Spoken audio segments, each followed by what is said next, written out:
My name is Abhilash Mahapatra, and I'm super excited to bring you my first video on space-based solar technology. Of course, I'll get into many of the details during this video. Thanks a lot. I also have a Medium article. I'll keep reminding you throughout the video. Please check it out in the description. It would mean a lot to me. Thanks a lot, guys. Good watch time. Hope you enjoy.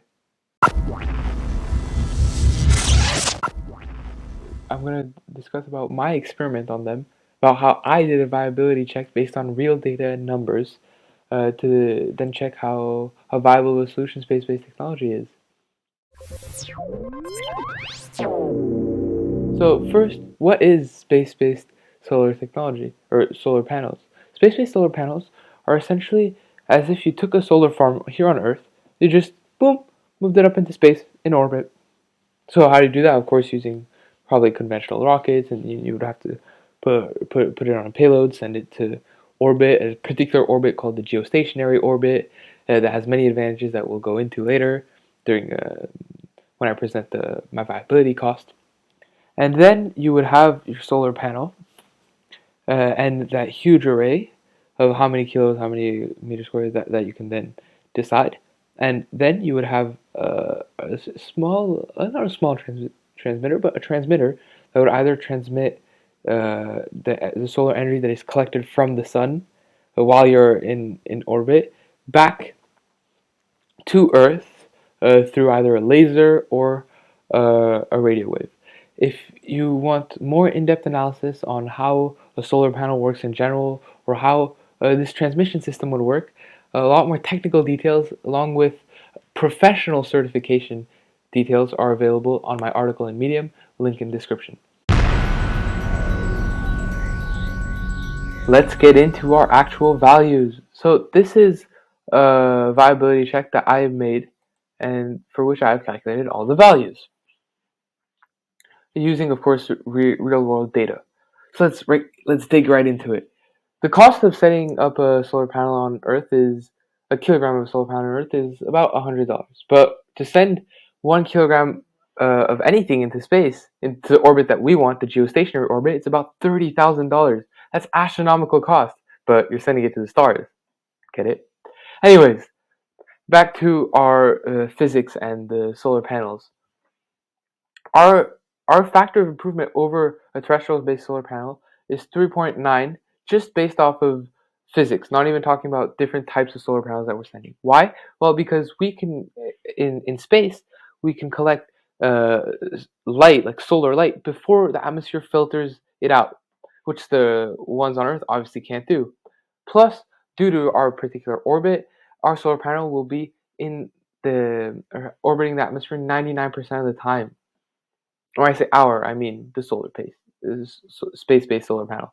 I almost consider it mine because it's my baby. So the researchers at Caltech have been quoted as to saying that their solar panels meant for space-based purposes are 50 to 100 times more efficient in terms of power to weight ratio than the state of the art on Earth. So we took the state of the art on Earth and multiplied it by 60, because we want to use the best things for space, right? And that's where we can see the final efficiency gain in terms of watts per kilogram. Here we have 1,400, 14,000, sorry, and here it's only 60. So let's get into the weight of our system. For the purposes of this video, our system only weighs about 1 kilogram, but if I change it to like an astronomical number, like the one that they want to send to space, boom, all my values change accordingly. Well, that's a really useful trick, and I'll keep it to 1 now to make the values easier for me to pronounce. But if you want to play with it, the link is in the bio. Link is in the description, sorry. Now, let's get into the kilowatt hours per year.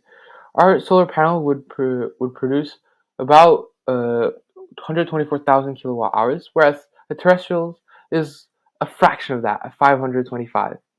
So what's the value of that power that is created in space? That's about $26,000.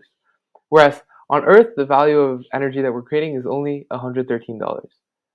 So after a year, we're still in a loss, though, unfortunately, due to the astronomical cost of sending it to space, as I mentioned earlier. So it would seem as if this project is not viable, right? But that's where it gets interesting. Let's compare it over a multi-year period. So here you can see the profits of both projects and the amount of time that this system has been deployed. And as you can see, after about a year, a year and a little less than a year and a few months, boom, we're making a substantial, significantly more profit than the system on Earth. Let's visualize this using a graph. So here is my great graph. This graph shows the evolution of the profit of both systems over time. And it's really telling because it looks as if the project on Earth is making no money. Because compared to what the system in space is making, it is nothing. It is insignificant. So why is space-based solar not being implemented? Well, it's because of that high delta at the very, very beginning. That delta makes it unattractive for investors to actually contribute money to the technology. And here I put the values in a per kilogram method. But remember, if I change this to the actual systems that we want to send to space, you will realize that the cost is absolutely crazy. We get into mind-boggling numbers for the cost. Any investor would be discouraged by this.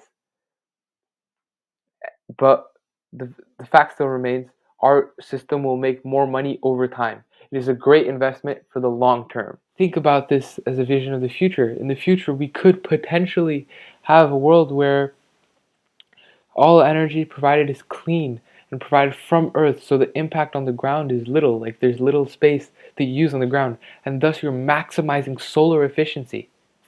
Think about that.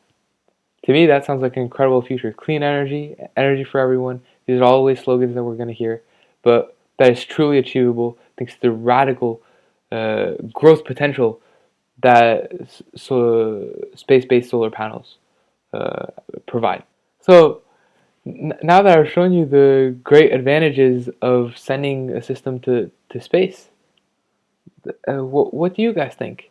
Thank you very much. I hope you really enjoyed this video. This is my first one. Please give me some feedback if you do have some. Thank you.